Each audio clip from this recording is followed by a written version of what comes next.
अस्सलाम वालेकुम दोस्तों, आज की ये वीडियो में हम आपको बताएंगे आलम बरज़ख के बारे में। आलम बरज़ख क्या है और हम ये भी जानेंगे इस वीडियो में कि इंसान जब मर जाता है तो उसकी रूह कहाँ चली जाती है, वो कहाँ रहती है। इसकी तमाम सारी जानकारी आज हम आपको इस वीडियो में देने वाले हैं। तो प्यारे दोस्तों, वीडियो को बिना स्किप किए एंड तक देखें और अगर आपने अभी तक हमारे चैनल को सब्सक्राइब नहीं किया है तो चैनल को सब्सक्राइब कर लें। प्यारे दोस्तों, अल्लाह ने हमें इस दुनिया में भेजा है बहुत मुख्तसर सी ज़िंदगी लेकर, बहुत कम ज़िंदगी को लेकर, और हमें ये हमारी ज़िंदगी का एक एक हिसाब अल्लाह को देना है क़यामत के दिन।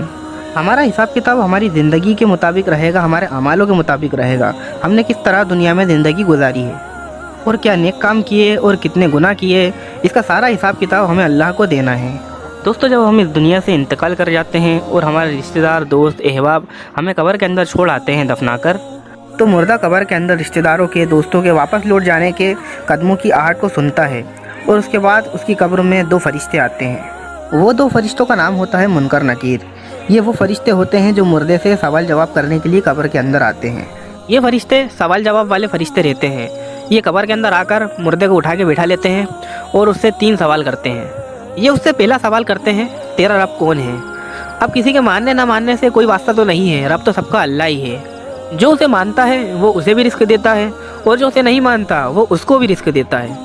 अब ये आसान सवाल का जवाब जानते तो सब हैं, पर जवाब वही दे सकेगा जिसकी ज़िंदगी नबी के पाक रास्तों पर गुजरी होगी, और जो नेक होगा वो तो कह ही देगा कि मेरा रब अल्लाह है।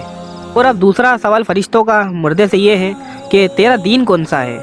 अब दोस्तों, ये भी कोई मुश्किल जवाब वाला सवाल नहीं है।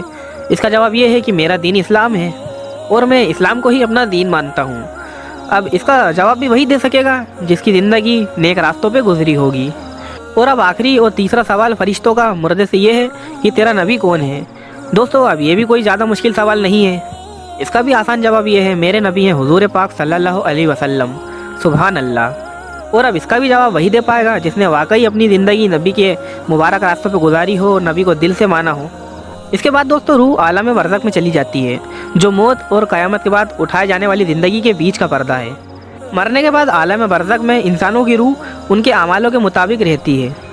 आलम बरज़ख में नेक लोग सुकून से रहते हैं और गुनहगार लोग परेशानी और तकलीफ़ों में रहते हैं। दोनों का मामला आलम बरज़ख में अपने अमालों के हिसाब से रहता है।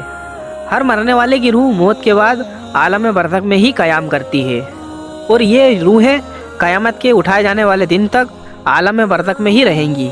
अभी हम जहाँ पर हैं और जहाँ पर जी रहे हैं ये दुनिया है, और मरने के बाद हम जहाँ जाएंगे वो आखिरत है। पर हमारी रूह जो मरने के बाद क़यामत के उठाए जाने वाले दिन तक जहाँ पर रहेगी, या हम ये भी कह सकते हैं कि जो कब्र में सो रहे हैं वो आलम बरज़ख है। दुनिया और आखिरत के बीच का पर्दा जो है वो आलम बरज़ख कहलाता है।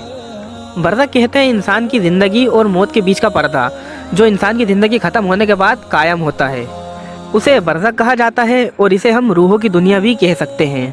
तमाम दुनिया के मरने वाले लोग अपनी अपनी कब्रों में ज़िंदा हैं, अपनी अपनी कब्रों में सो रहे हैं, जो कि आलम बरज़ख में मौजूद हैं। ये लोग क़यामत के दिन दोबारा ज़िंदा होंगे। अल्लाह इन्हें इनकी कब्रों में से क़यामत के दिन दोबारा ज़िंदा करेगा और इनको खड़ा करेगा। दोस्तों, इस दुनिया का हर मोमिन मुसलमान इस बात पे ईमान रखता है कि ये फ़ानी दुनिया है, ये मिट जाने वाली दुनिया है, और मौत बरहक हकीकत है जो हर जानदार शख्सियत को आएगी। और वो ईमान रखता है मर के दोबारा उठाए जाने वाले दिन पर। अल्लाह हर बंदे को क़यामत के दिन उठाएगा और खड़ा करेगा और उनसे सवाल करेगा उनकी ज़िंदगी के ताल्लुक़ से, उनके अमालों के ताल्लुक़ से। आलम बरज़ख में लोगों के अमालों के हिसाब का मामला होगा। अगर नेक लोग हैं, अच्छे लोग हैं, तो उनके लिए आराम ही आराम है, और अगर गुनहगार लोग हैं, नाफरमान लोग हैं और अमाल सही नहीं है, तो उनके लिए तकलीफ़ें ही तकलीफ़ें हैं। तो प्यारे दोस्तों, आज से हम अपनी ज़िंदगी को ठीक करें, अपने अमालों को ठीक करें और अपनी ज़िंदगी को दीन के हिसाब से कायम करें। अल्लाह मुझे और आपको अमल करने की ज़्यादा से ज़्यादा तौफीक दे।